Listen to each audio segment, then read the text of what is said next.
Hi friends, this is Venkatesh Devasani.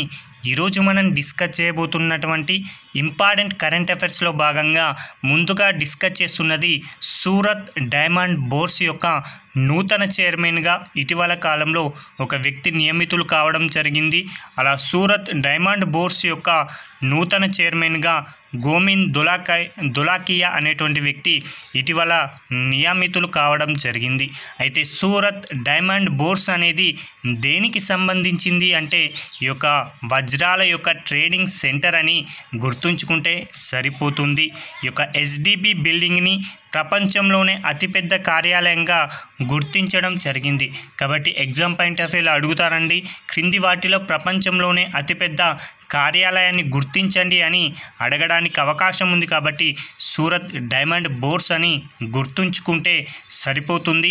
అలాంటి Surat diamond బోర్స్ని ఎప్పుడు ప్రారంభించారు అంటే 2023 డిసెంబర్ 17వ తేదీన ఈ యొక్క సూరత్ డైమండ్ బోర్స్ యొక్క బిల్డింగ్ని ప్రారంభించడం జరిగింది.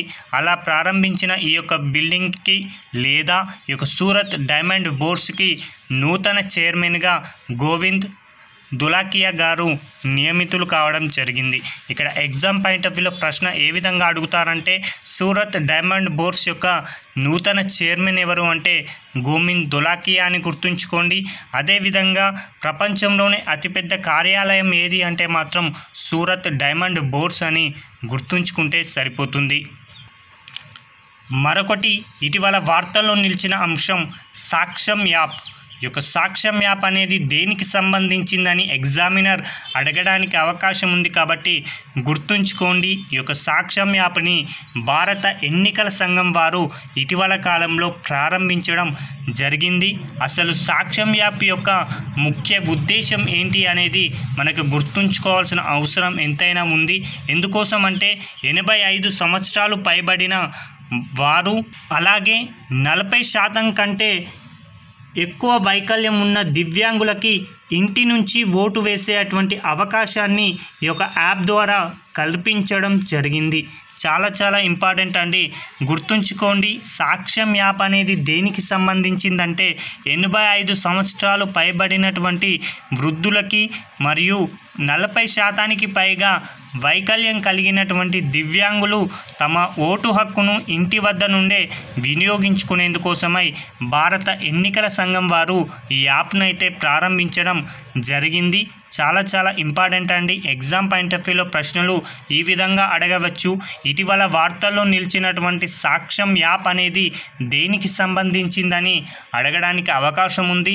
అదేవిధంగా మరొక ప్రశ్న కూడా అడుగుతారండి, 85 సంవత్సరాలు పైబడిన వృద్ధులు మరియు 40% అంగవైకల్యం కలిగినటువంటి వికలాంగులు తమ యొక్క ఓటు హక్కును ఈ క్రింది ఏ యాప్ ద్వారా వేయడానికి అవకాశం కల్పించారని అడుగుతాడు. కాబట్టి సాక్ష్యం యాప్ అని గుర్తుంచుకోండి. ప్రస్తుతం దివ్యాంగులు అదేవిధంగా 85 సంవత్సరాల పైబడిన వృద్ధులు చాలా వరకు ఓటింగ్కి దూరంగా ఉండడంతో భారతదేశంలో ఓటింగ్ శాతం అనేది తగ్గుముఖం పట్టడం జరిగింది.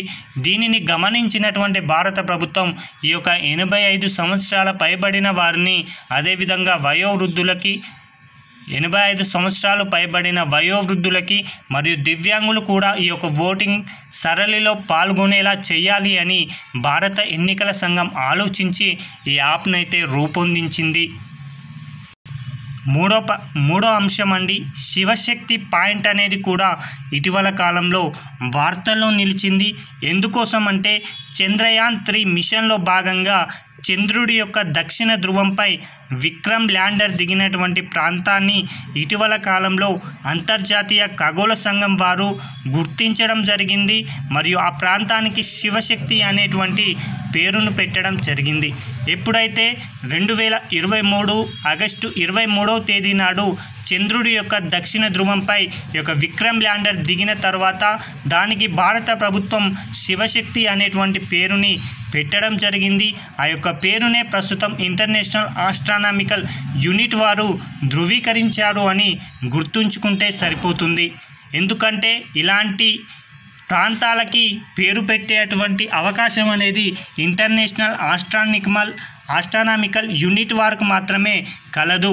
ఫస్ట్ దీనికి భారత ప్రభుత్వం మాత్రం శివశక్తి అనే పేరును పెడితే దానిని ఇప్పుడు IAU వారు ధృవీకరించారనేటువంటి విషయాన్ని గుర్తుంచుకుంటే సరిపోతుంది.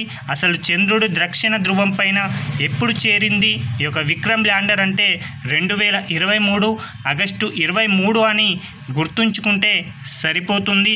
అలా చంద్రుడి దక్షిణ ధ్రువం పైన విజయవంతంగా ల్యాండ్ చేసినటువంటి తొలి దేశంగా భారత్ రికార్డు సృష్టించింది. ఇది మనం గతంలోనే డిస్కస్ చేయడం జరిగింది. అదేవిధంగా చంద్రుడిపై ల్యాండర్ను విజయవంతం చేసిన 4వ దేశం అండి. చంద్రుడి యొక్క దక్షిణ ధ్రువంపై ల్యాండ్ చేసినటువంటి తొలి దేశంగా భారత్ రికార్డు సృష్టించింది. కాబట్టి ఇక్కడ 2 డిఫరెన్స్ని అయితే గుర్తించండి. చంద్రుడిపై ల్యాండ్ చేసినటువంటి 4వ దేశం, చంద్రుడి యొక్క దక్షిణ ధ్రువం పైన ల్యాండ్ చేసిన తొలి దేశం భారతదేశం అని గుర్తుంచుకోండి. ఇంతకుముందు చంద్రుడిపై ల్యాండ్ చేసిన 4 దేశాలను గనక గమనిస్తే మొదటిది అమెరికా, రెండవది చైనా, మూడవది రష్యా, 4వది ఇండియా, 5వది జపాన్ ఇటీవల కాలంలో ల్యాండ్ చేయడం జరిగింది. అదేవిధంగా చంద్రుడి దక్షిణ ధ్రువంపై ల్యాండ్ చేసినటువంటి తొలి దేశంగా భారత్ నిలిచింది. అది ఎప్పుడు అని చెప్పామంటే 2023 ఆగస్టు 23 అని చెప్పడం జరిగింది. కాబట్టి ఆ యొక్క ఆగస్టు 23వ తేదీని జాతీయ అంతరిక్ష దినోత్సవంగా జరుపుకోవడం జరుగుతుంది. అదేవిధంగా ఈ యొక్క చంద్రయాన్ 3కి ఉపయోగించినటువంటి రాకెట్ LV-M3M4 అని గుర్తుంచుకోండి. అదేవిధంగా రోవర్ వచ్చేసి ప్రజ్ఞాన్ అని గుర్తుంచుకుంటే సరిపోతుంది. మరొకటి గ్రహ శకలానికి భారత శాస్త్రవేత్త పేరుని పెట్టడం జరిగింది. ఇంటర్నేషనల్ ఆస్ట్రానామికల్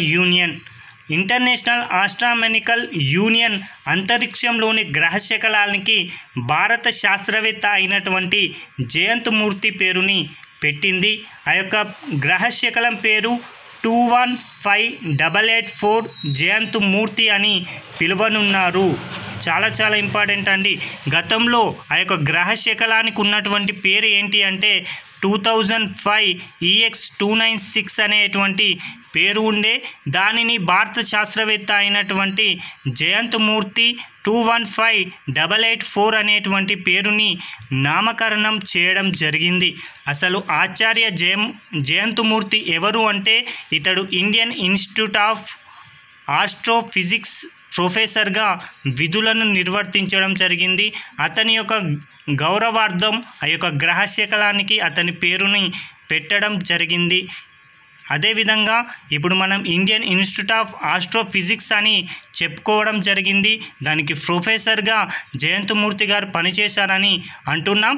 అయితే ప్రస్తుతం ఇండియన్ ఇన్స్టిట్యూట్ ఆఫ్ ఆస్ట్రోఫిజిక్స్ యొక్క ప్రొఫెసర్ ఎవరు అంటే ప్రొఫెసర్ అన్నపూర్ణి సుబ్రహ్మణ్యం అని గుర్తుంచుకోండి.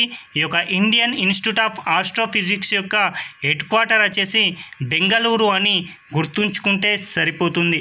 ఎగ్జామ్ పాయింట్ ఆఫ్ వ్యూలో ప్రశ్న ఏ విధంగా అడుగుతారంటే ఇటీవల కాలంలో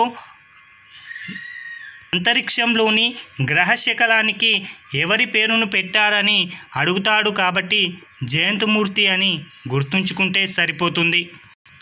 మరొక అంశం అండి, యునెస్కో తాత్కాలిక జాబితాలో భారతదేశంలోని ఒక రాష్ట్రం నుంచి ఏకంగా 6 ప్రాంతాలు ఈ యొక్క యునెస్కో తాత్కాలిక జాబితాలో హెరిటేజ్ సైట్లుగా గుర్తించడం జరిగింది. ఓకేనా, అది ఏ రాష్ట్రం అంటే మధ్యప్రదేశ్ రాష్ట్రం నుంచి 6 హెరిటేజ్ సైట్లని యునెస్కో యొక్క తాత్కాలిక జాబితాలో చేర్చడం జరిగింది. అందులో ఒకటి గ్వాలియర్ పోర్ట్, రెండవది దామ్నార్ రాక్ కేవ్స్ అని గుర్తుంచుకోండి, మూడవది భోజేశ్వర్ మహాదేవ్ టెంపుల్, 4వది చంబల్ వ్యాలీ, 5వది కుండి బంద్రా, 6వది Ramnagar and Mandla Gondla sites. Exam point of వ్యూలో ఏ విధంగా అడుగుతారంటే ఇటీవల కాలంలో ఏ రాష్ట్రంలోని 6 హెరిటేజ్ సైట్లని యునెస్కో తాత్కాలిక జాబితాలో చేర్చారని మొదటి ప్రశ్న అడగడానికి అవకాశం ఉంది. లేదా ఇటీవల కాలంలో యునెస్కో యొక్క తాత్కాలిక జాబితాలో మధ్యప్రదేశ్ నుంచి 6 ప్రాంతాలను చేర్చడం జరిగింది. కాబట్టి కింది వాటిలో ఉన్న దానిని గుర్తించండి, లేని దానిని గుర్తించండి అని అడగడానికి అవకాశం ఉండడం జరిగింది. అదేవిధంగా నేటి వరకు యునెస్కో వారసత్వ ప్రదేశాలుగా భారతదేశం నుంచి 42 ఎంపిక కావడం జరిగాయని గుర్తుంచుకుంటే సరిపోతుంది. ఇవండి ఈ రోజుకు సంబంధించిన ముఖ్యమైనటువంటి కరెంట్ అఫైర్స్. Thank you.